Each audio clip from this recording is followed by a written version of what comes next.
Peuple du Sud 210, merci à tous de suivre cet entretien avec Agapé Goma, artiste gospel et éducatrice, qui répondra à nos questions autour d'un sujet social bien pertinent, l'éducation des enfants et la responsabilité parentale. La question posée, c'est qui du père ou de la mère a la responsabilité d'éduquer l'enfant. Bonjour Madame Agapé Goma. Bonjour Isis. Vous allez bien? Très bien, merci.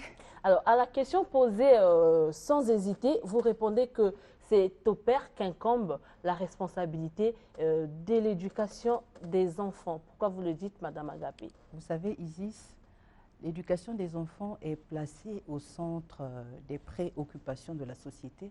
Et tout le monde, sans exception, veut avoir des enfants bien éduqués, mais personne ne veut payer le prix requis.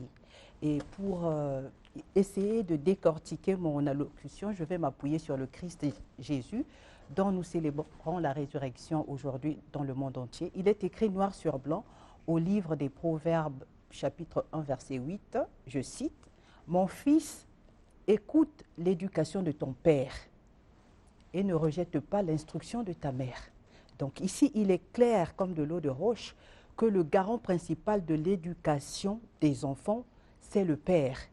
C'est vrai que la tradition nous a fait croire, génération après génération, que c'est la mère qui éduque les enfants.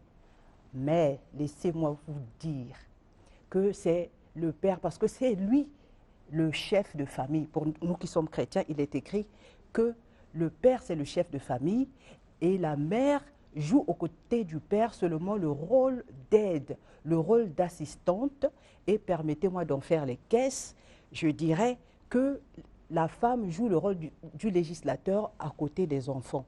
C'est elle qui veille à ce que la loi soit appliquée. Disons, la vision de l'éducation qu'elle a reçue du père, parce qu'elle devrait la recevoir du père, la vision, la feuille de route, le code de conduite par rapport à l'éducation des enfants. Elle le reçoit du père et elle le fait appliquer aux enfants. C'est ce que je peux dire. Et ne nous laissons pas distraire, s'il vous plaît, par la tradition. La même tradition qui dit que c'est la mère qui éduque les enfants, jette les fleurs au père quand l'enfant est bien éduqué et les pierres à la mère quand l'enfant est mal éduqué. Mais vous avez dit que le père est le garant principal de l'éducation. Oui. Et s'il s'avère que le père n'est pas bien éduqué, en ce moment-là, qu'est-ce qui arrive? Si le père n'est pas bien éduqué, il est dit, à tout moment, on peut rattraper l'éducation. Si le père n'est pas bien éduqué, il doit suffisamment être honnête et reconnaître qu'il a des tares, qu'il a des insuffisances et qu'il doit se faire éduquer. Parce que l'éducation, c'est quoi? C'est la formation. On ne peut pas former une personne si on n'est pas soi-même formé. Il faut se faire former d'abord avant de former. Il existe des centres, des maisons de formation à l'éducation aux valeurs sociales, aux valeurs civiles. Je ne sais pas s'il en existe dans notre pays, mais ailleurs, ça existe. Alors, s'il en existe dans notre pays, ces parents ou ces pères qui manquent d'éducation eux-mêmes peuvent se rapprocher de ces centres afin de se faire former, de se faire éduquer pour pouvoir éduquer leurs enfants. Madame Agapé, quelle méthode faut-il adopter pour l'éducation des enfants? Est-ce qu'il faudrait adopter une méthode douce, affectueuse ou peut-être une rigueur absolue? Pour nous qui sommes chrétiens, nous avons la Bible. Et le livre des Proverbes, c'est le livre par excellence pour l'éducation des enfants, pour acquérir les bonnes manières, le savoir-vivre. Et pour éduquer les enfants, la Bible nous parle aussi quelque part de la chicotte. Et c'est vrai que les gens exagèrent. Mais crier tout le temps, ce n'est pas ça, l'éducation. Pour éduquer, il faut dialoguer. Et pour dialoguer, on ne crie pas. Je vais vous dire une anecdote. Ma fille de 3 ans, quand elle avait 3 ans à l'époque, elle m'a dit « Maman, une mère ne se comporte pas comme ça ». Je lui ai dit « Ah bon, toi qui as déjà été mère, dis-moi comment je dois me comporter ». Une mère doit parler doucement, calmement. Au lieu de me dire « Viens ici », dis « Viens ici » et je vais comprendre. Ça va passer facilement, rapidement et je vais exécuter ce que tu me dis. Voilà. Donc il faut la chicotte et la carotte. Madame Agapé, les parents peuvent certes se donner à fond, hein, Oui. mais n'oublions pas que la rue aussi peut influencer sur l'éducation des enfants, non? La même Bible dit, éduque l'enfant selon la voie qu'il doit suivre et quand il grandira, il ne s'en détournera pas. La rue sera toujours là. Les mauvaises influences seront toujours là. Les mauvaises compagnies dont parle la Bible seront toujours là.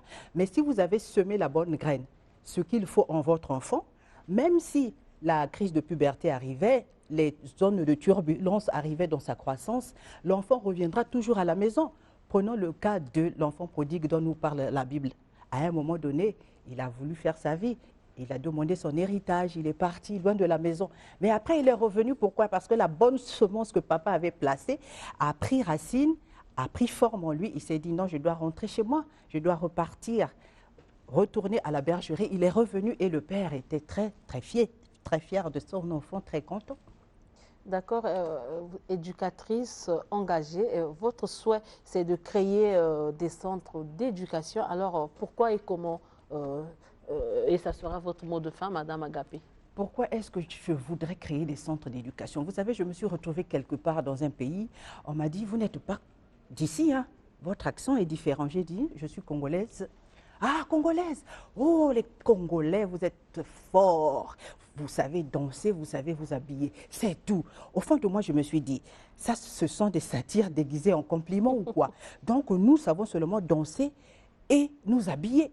Donc, nous ne sommes pas dans les débats d'idées, les débats politiques, scientifiques, éducatifs. Ça doit changer.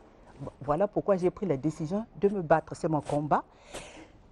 De faire, disons, de changer l'image qu'on nous donne, de changer cette étiquette, cette mauvaise qualité qu'on nous donne. Nous avons plus que ça à démontrer au monde. Et je lance un appel à tous ceux-là qui sont des amoureux de l'éducation comme moi. Ailleurs, on a des leaders éducatifs, des éducateurs populaires. Joignez-vous à moi, je vous tends la main. Est-ce que tu peux donner mon numéro? Voilà, oui. Vous pouvez me contacter au plus 242 06 451 24 88 plus 242 06 451 24 88. Ensemble, nous allons nous asseoir et voir comment mettre en place ce foyer d'éducation aux valeurs civiles afin que notre société soit une société équilibrée. Merci bien, Madame Agapé. Je rappelle que vous êtes artiste gospel et éducatrice. Avec vous, nous avons parlé de l'éducation des enfants et bien évidemment de la responsabilité des parents dans ce contexte, de l'utile à l'agréable. Un petit acapella à l'endroit de ceux qui vous suivent, hein, juste pour faire plaisir au peuple du Studio 210. D'accord. Je vais terminer sur cette note musicale qui a impacté positivement ma jeunesse. Il s'agit donc d'une chanson du chanteur Pierre Moutouari, interprétée par sa fille Michael Moutouari.